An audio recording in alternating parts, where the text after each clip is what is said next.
Selamat malam, Dr. Zakir. عصر بخیر دکتر زاکر. Saya Antoni dari Kediri.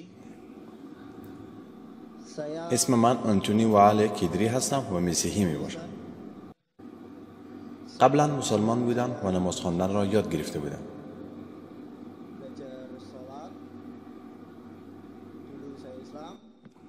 می خواهم درباره این سوال بپرسم که من قبلا مسلمان بودم و بعدها مسیحی شدم.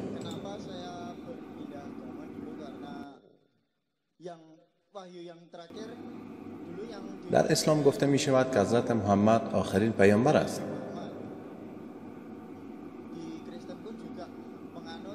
همچنین انجیل می گوید که یک خدا وجود دارد.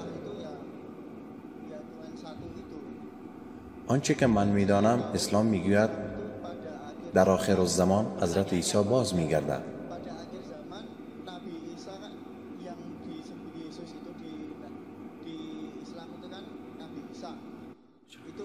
آیا من اشتباه میکنم که از عیسی تبعیت کنم؟ چون که در آخر الزمان عیسی مثل یک پیامبر به زمین باز میگردد.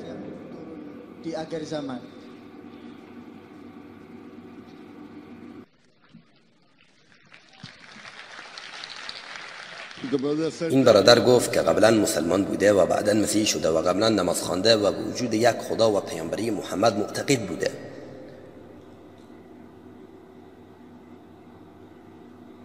و این سوال را پرسید که عیسی علیه السلام قبل از قیامت دوباره باز خواهد گشت و اگر دوباره باز گردد به عنوان آخرین پیامبر محسوب می شود.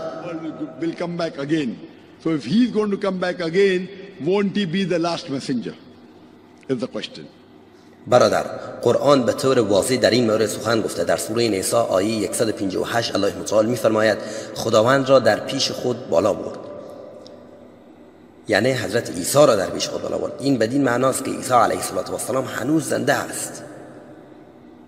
دلیل این که خداوند عیسی را بالا برده این است که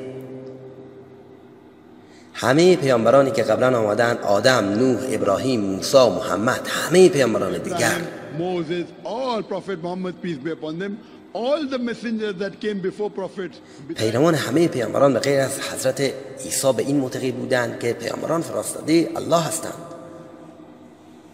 اما در حالت عیسی یک اشتباه رخ داده و اکثر پیروانش چنین یاد گرفتند که گویا عیسی ادعای خداوندی کرده. لذا خداوند عیسی را بالا برده که در هنگام بازگشتش بتواند به مسیحیان بگوید که هرگز ادعای خداوندی نکرده است. خداوند در آیه 116 سوره مائده چنین می‌فرماید: برای این که بتوانی گواهی بدهی که هرگز به آنها نگفته ای که تو را بپرستند، بلکه خدایی را بپرستید که خدای من و شماست.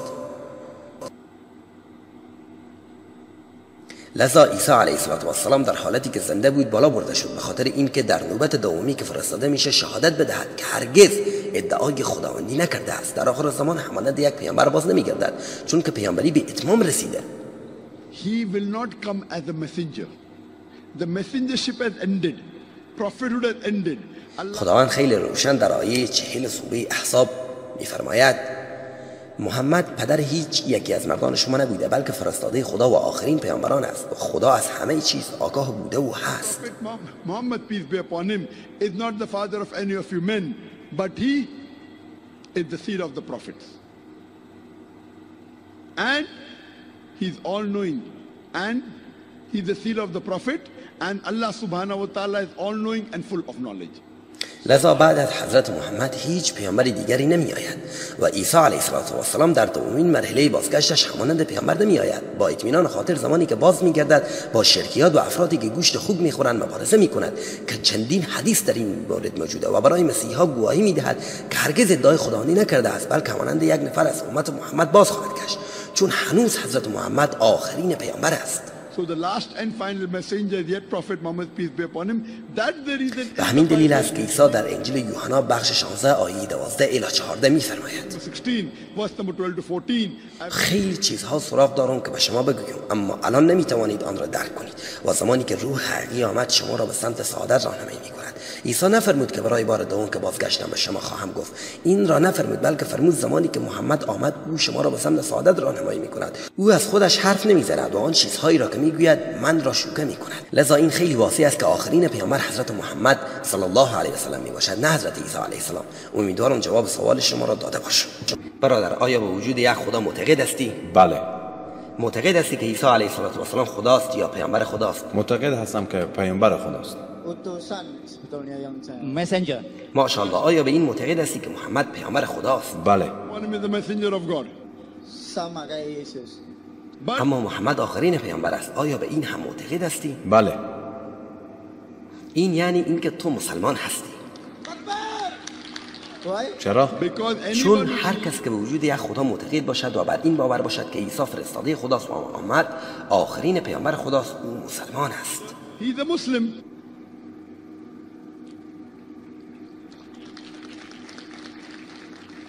Do you agree, brother? آیا با من موافقی؟ بله. دوست داری با زبان عربی بگی؟ بله. Ya.